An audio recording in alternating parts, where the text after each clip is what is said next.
Di situ kalau setiap kumpul tuh kayak ngadain ini kok, mediasi.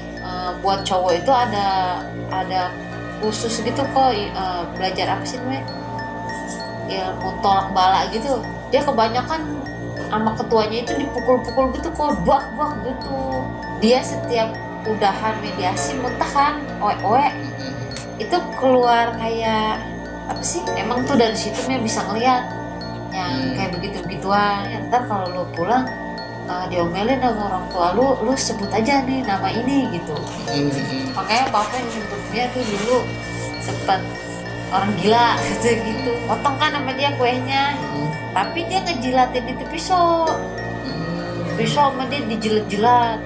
Dia kaget, ada apa ini katanya, kan gue yang ulang tahun tuh siapa yang niup, kata dia gitu. Dapat SMS, dapat BBM, bukain tali pocong saya katanya. Bener kok, itu ada pocong palanya nongol.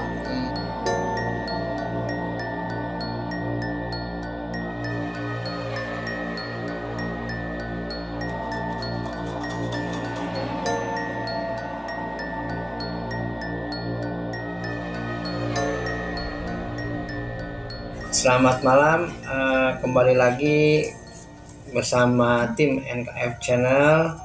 Di sini kita akan mengadakan obrolan-obrolan santai, tapi tentang misteri-misteri yang dialami secara pribadi.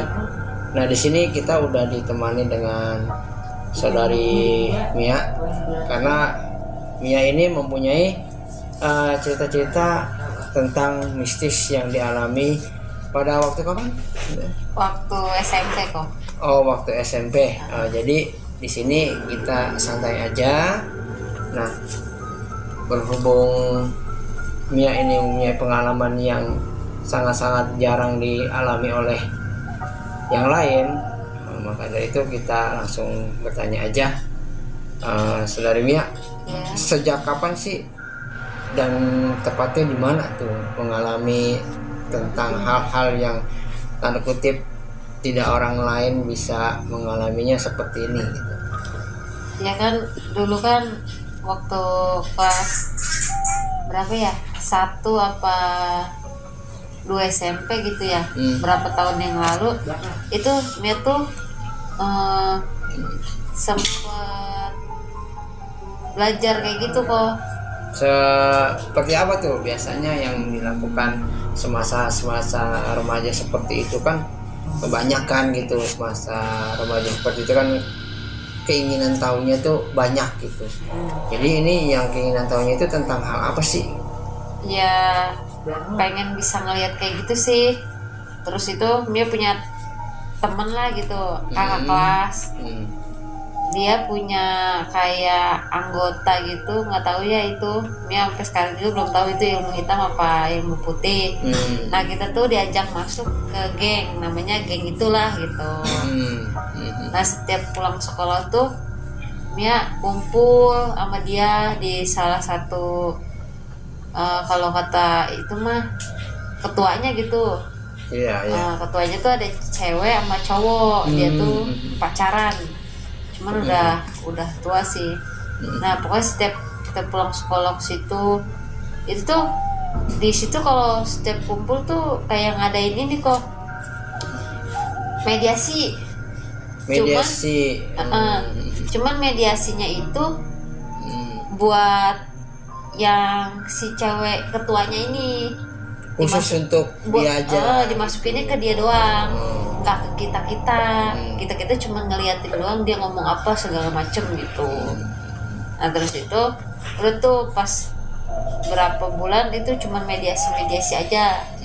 Itu yang dilakukan khususnya kepada yang wanita ini, bukan untuk yang murid-murid yang lain gitu belum.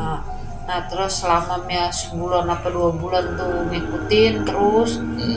Nah kita kan cewek cuma 2 orang, cowok cuma berapa lah gitu, anggotanya juga cuma 9.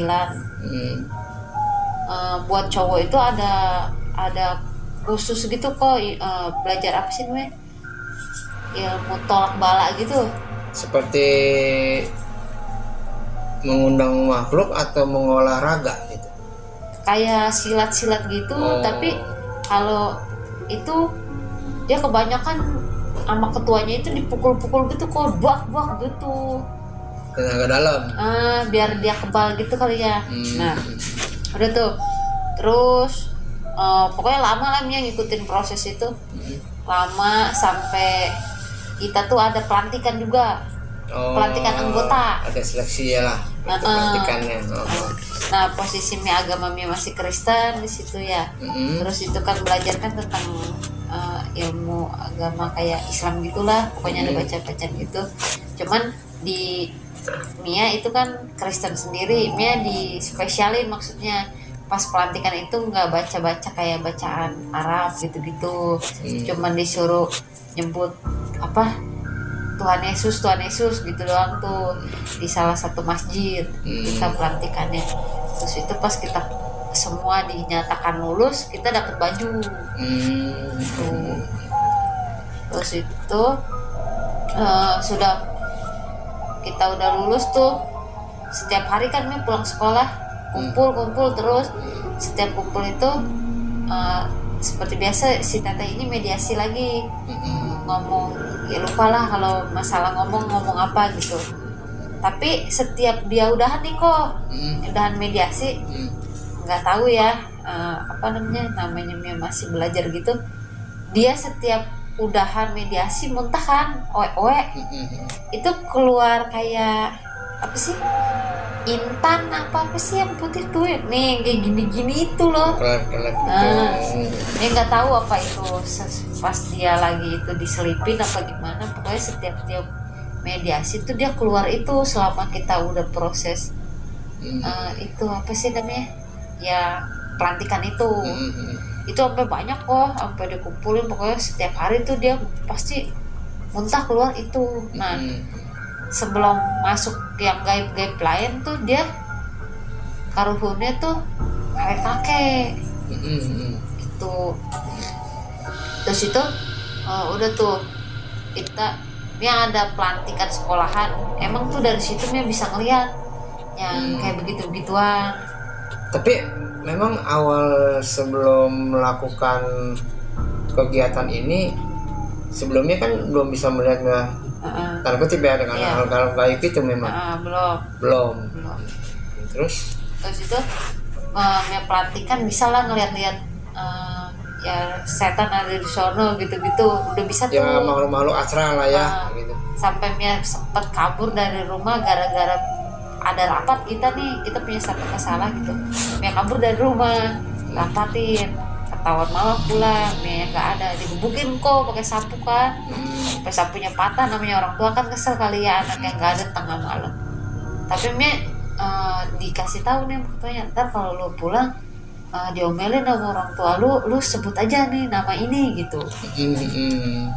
Bener Mia sebut kok nama itu dipukulin sampai sapu patah kok, nggak ada sakitnya, mata melotot doang begini.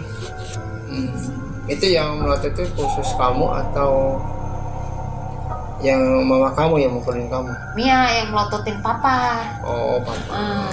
Makanya papa yang nyebut Mia tuh dulu sempat orang gila gitu. Terus itu lebih heran lagi gini kok, si ketua yang cewek ini ceritanya kan ulang tahun. Nah udah tuh kan kita kumpul mau ngasih surprise lah ke dia tuh lagi posisi lagi kerja, jam berapa ya, jam 2 siangan lah. Udah kita kan di bawahnya masjid, kita di atas nih, kalau itu naik ke atas panggung, kita kumpulnya di situ. Udah gitu si teteh ini datang, naik ke atas, pas di kasih surprise kue ulang tahun kan disediain pisau nih, potong kan sama dia kuenya, tapi dia ngejilatin itu pisau sama dia dijilat-jilat. Udah pisau dijilat-jilat sama dia, udah dong kita heran, kita kan nggak tahu misalkan itu dia apa bukan. Nah udah gitu pas kita nggak tahu tuh lagi gimana, tiba-tiba di hidungnya dia tuh ada kapas kok 2. kapas orang meninggal. Nah, terus kita nanya dong, itu kapas ngapain ada di hidung gitu. Kata dia enggak, ngap gitu-gitulah. Terus dia izin turun ke bawah sebentar. Selang kira-kira 2 menit naik lagi, tapi orangnya sama dengan baju yang berbeda. Naik lagi pakai rok lah itu, dia ingetin pakai rok baju putih. Naik lagi, dia kaget, ada apa ini katanya. Kan gue yang ulang tahun tuh siapa yang niup, kata dia gitu. Nah dari situ tuh Mia, kok bisa ada, maksudnya dia kan nggak punya orang, nggak kembar kok, tapi kok bisa ada 2 orang gitu. Nah dicari tahu kan di mediasi, nggak taunya itu katanya pocong. Nah kan kita kan heran nih pada, terus itu posisi ketua ini HP-nya mati kok, lowbat lah gitu. Kenapa semua tim tuh dulu zamannya BBM ya, semua tim itu tiba-tiba dapat SMS, dapat BBM, bukain tali pocong saya katanya. Kita buka dong rame-rame, WA-nya, kok HP mati bisa BBM gitu. Dinyalain lah HP dia, nggak ada pesan terkirim ke kita, nggak ada. Nah dari situ dia juga belum tahu nih siapa tuh pocong itu gitu-gitu. Nah besokannya lagi terus itu anggota tuh diteror kok sama itu pocong itu. Iya. Contohnya kayak Mia lagi tidur malam-malam dapet SMS, bukain tali pocong gua dong, gua di depan jendela nih kata dia. Kirainnya bohongan ya, namanya nggak masuk akal lah gitu. Keluarlah Mia, buka nih jendela rumah yang di sono, bener kok itu ada pocong palanya nongol. Mia sampai kaget, terus sudah masuk lagi tuh Mia nangis masuk ke kamar mama, namanya baru ngelihat ya, walaupun ngelihat kan maksudnya nggak ngelihat sampai ngelihat muka gitu, serem. Terus sudah nangis ke kamar mama. Besokan paginya kita pada berunding nih gini-gini, dapat lagi SMS gitu dia, nanti rapat ya jangan lupa katanya, tapi pakai baju renang aja katanya. Dari HP itu juga, cuman dia nggak ngirim SMS gitu. Pokoknya dari situlah banyak pengalaman-pengalaman yang aneh-aneh di dia. Tapi Mia lama-lama keluar karena Mia kan di situ punya something lah gitu. Terus orang ini dimusuhin sama mereka gitu, jadi Mia keluar lama-lama. Tahu deh sekarang mah dengar-dengar sih katanya udah ini juga udah pada bubar juga tuh. Iya, jadi selama ini apa Mia yang rasakan, alami, kalau menurut pengalaman saya dalam hal spiritual seperti ini, itu saya bilang tidak normal. Karena tidak normalnya bagaimana?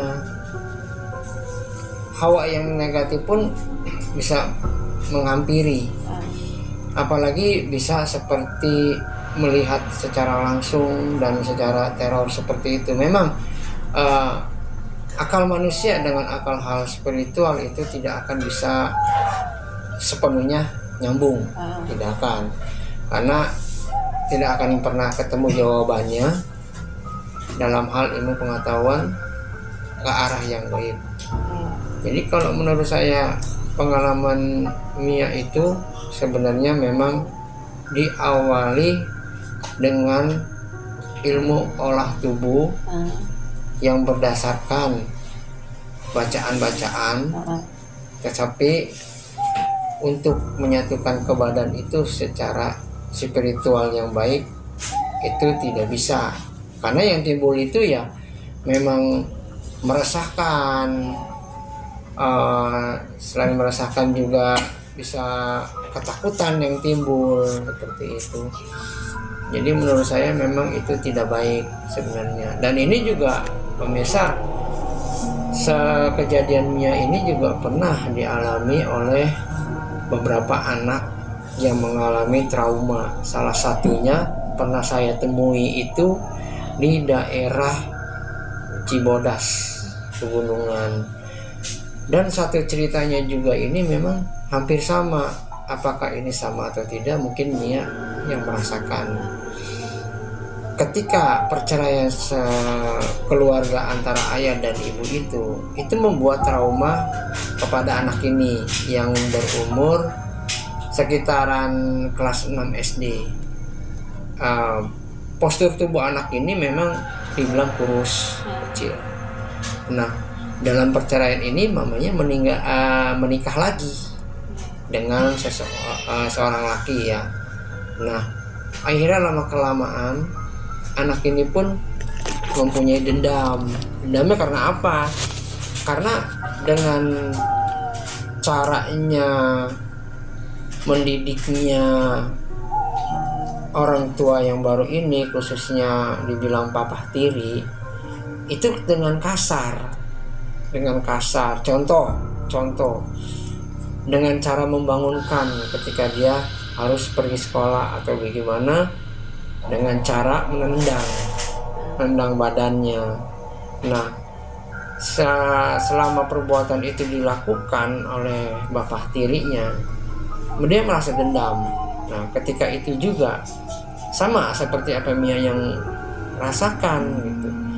Dia itu mempunyai kelompok pencaksilat tenaga dalam. Nah, itu juga diasuh sama seorang ustadz dengan berdahli dengan ayat-ayat suci Al-Quran.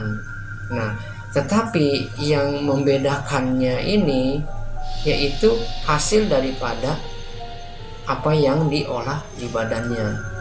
Dan ternyata setelah melakukan pengajian dan juga membacakan ayat-ayat suci Al-Quran dan juga olah tubuh tenaga dalam, itu ritual yang terakhir itu mereka itu harus duduk di pohon beringin. Nah, akhirnya apapun yang mereka pikirkan saat itu, apapun yang mereka pinta pada saat itu, tanda kutip, makhluk asar itu akan mendengar. Dan mereka itu pun akan tahu orang ini apa yang dipinta, apa yang dirasa. Ya. Akhirnya sesudah melakukan ritual tersebut, dia pulang ke rumah. Nah, dari situ setelah lama kelamaan dilatih seperti itu, kan pasti ada mencoba satu sama lain tenaga dalam itu. Nah, akhirnya memang dia meyakini bahwa temannya pun bisa dia pentalkan dengan tenaga dalam itu.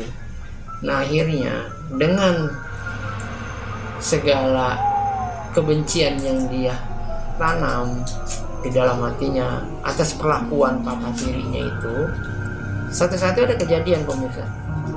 Kejadian seperti ini. Kejadian itu terulang lagi dengan cara membangunkannya dengan kaki, menendang-menendang.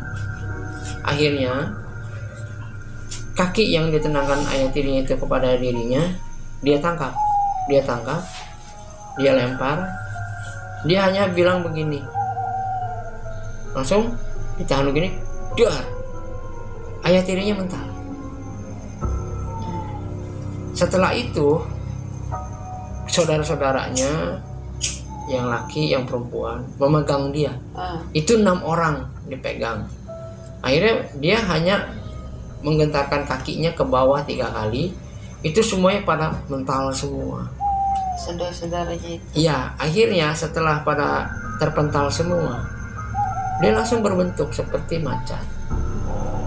Dia meraung dengan mengatakan hal-hal yang tidak baik. Nah, dari situlah papa tirinya juga tidak berani melakukan hal seperti itu, dan ibunya juga merasa heran. Akhirnya ya seperti itulah kejadiannya. Karena seseorang yang mengajarkan pertama dengan yang baik-baik, tapi ujungnya hati-hati dengan niat dan permintaan. Seperti itu. Dan yang apa yang dialami Mia ini hampir sama dengan kejadian yang apa saya dengar cerita ini gitu. Nah, dengan kejadian seperti itu, anak ini pun berobat, dan bersyukurnya memang itu bisa diambil. Nah, seperti itulah pemirsa. Jadi apapun keinginan kita, apapun niat kita, berdasarkan kebencian ataupun dendam, itu akan berakibat fatal.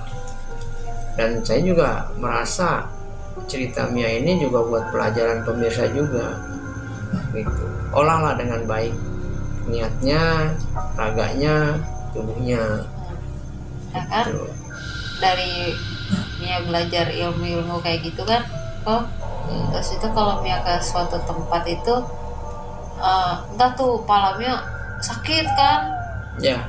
sakit, pokoknya migrain sampai Mia pergi ke salah satu gunung, terus Mia ketemu Koko kan nggak sengaja. Ya. Ya, kejadian ini juga nggak disengaja ya. Iya, itu tiba-tiba Mia lagi tidur, tiba-tiba pengen bangun aja bawaannya. Ya udah Mia jalan, nggak tahu ya Mia ketemu Koko itu. Ya, ya. Malam itu kalau nggak salah jam 12 sampai setengah 1. Iya, nah, terus kita kan ngobrol-ngobrol. Terus Mia cerita juga tentang yang Mia pernah ini dilakukan dulunya ya. Terus sampai Koko juga ngobatin Mia kan, sempat pasien ketan yang ada di kepala. Ya, ya memang itu juga memang ada saatnya dan ada waktunya ya pemirsa ya. Karena jodoh itu Tuhan yang mengatur. Nah, semenjak kejadian seperti itu, bersyukur memang ada saatnya dan ada jodohnya, terlepas ya. Iya. Terlepas. Jadi sekarang juga diolah lagi dengan sesuai dengan ajaran masing-masing. Nah, pada saat itu juga setelah saya melakukan hal ini kepada Mia, sudah merasa lebih baik, kita duduk-duduk tuh ya. Iya. Duduk-duduk di tengah. Itu posisinya pemirsa, kami ini di daerah gunung gitu. Memang boleh dibilang itu masih wingit atau angker. Gitu. Nah, itu juga ada kejadian aneh ya, kita alami ya. Kita itu di posisi jam 2:30 kayaknya. 2:30 ya. Nah, sedang apa kita? Kita lagi ngobrol-ngobrol tuh. Lagi ngobrol-ngobrol ya. Iya. Terus tiba-tiba ada